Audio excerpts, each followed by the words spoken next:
Hello there everyone. Today I would like to discuss with you how I was able to achieve an APV score of 554.23, the best APV score I attained out of the 4 capital budgeting simulations during HRA 310. When looking at the Analyze tab in the beginning, I noticed that revenue by division was set up in the way that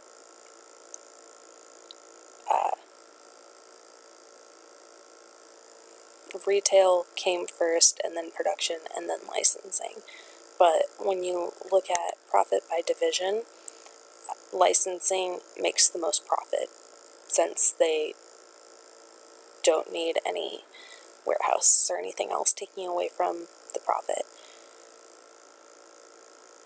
My original idea was to look at the licensing offers first and then see what areas I would like to expand into. Because you could also consider the assets division pie chart, but I don't care too much about that, so I won't worry about it.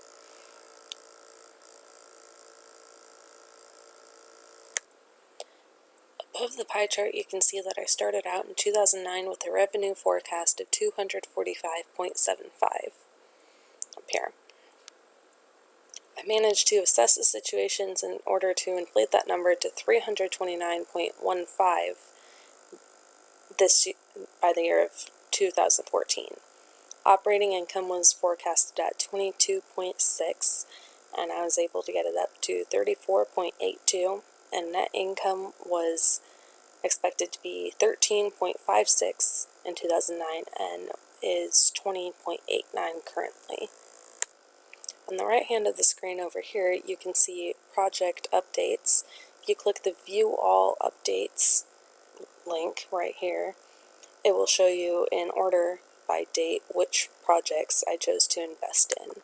So I'm going to click that. Each year I had a list of products to choose from and a set amount of money to spend on said products. Not every project could be chosen due to monetary constraints, and so I had to pick and choose where I wanted to spend my money. The first project I chose to invest in 2009, you can see down here, was the New Doll film/DVD. I chose to invest in this because of its licensing quality. It was released on schedule and wildly successful. In 2010, I chose to start the Dolls of the World initiative so that I could hopefully expand across seas successfully later on. Although it took too long to develop and entirely missed the holiday season, it was still expected to succeed. While it wasn't successful as I had projected, I had also chosen that year to expand the store in the Northeast, which proved to be a very good idea since it generated more revenue than expected right away. In 2011, I chose to invest in the acquisition of electronic toy manufacturers and the Tween book series. My reason for doing so was that I wanted to invest in different parts of the market, hopefully making it broad enough to where everyone could buy into it. While the toy manufacturing deal didn't go as well as expected, the book series was featured on a summer book reading list and outperformed what had originally been forecasted. Since I hadn't been utilizing the money offered to me to its fullest advantage, I decided to go all out in 2012. I decided to add a toddler doll accessory line, expand to England, and open a bookstore cafe writers club. Everything ended up doing at least alright.